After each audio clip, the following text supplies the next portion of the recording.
এই যে দেখুন, গাছ থেকে জাম পাইরা খাওয়া, এর টেস্ট মজা আলাদা। গাছের থেকে জাম পাড়া হয়েছে, তো দুপুরবেলা হইলে ভালো হইতো, এখন বিকালবেলা হয়ে গেছে। বিকালবেলা গাছ থেকে জাম পাইরা, জামগুলোর কালার সুন্দর আছে, আছে দেখেন, বড় ওই জায়গা আছে। এই যে পায়রা ব্যাগের ভিতরে নেওয়া হয়েছে, এই যে দেখেন জাম প্রতিটি, এই যে দেখেন জামগুলো এখনো পুরো পাকে নেই, পাকতে আর কিছুদিন সময় লাগবে হয়তো, তো সেই টেস্ট হবে। তবে এটাও মরিচ দিয়ে যে মাইকা খাওয়া যায় সরিষার তেল দিয়ে, সেই টেস্ট। ধন্যবাদ।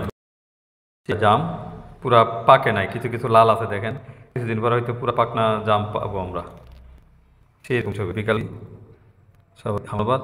মা খাইতে, কিন্তু মাখানো খাইতে লবণ দিয়ে মাখাইয়া খাওয়া যায়।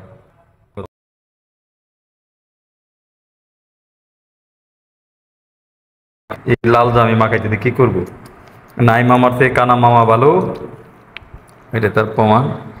যে মাখাইতেছি দেখেন, আমরা মরিচ দিছি, মরিচের গুঁড়া, মরিচের গুঁড়া দিয়ে সুন্দর করে,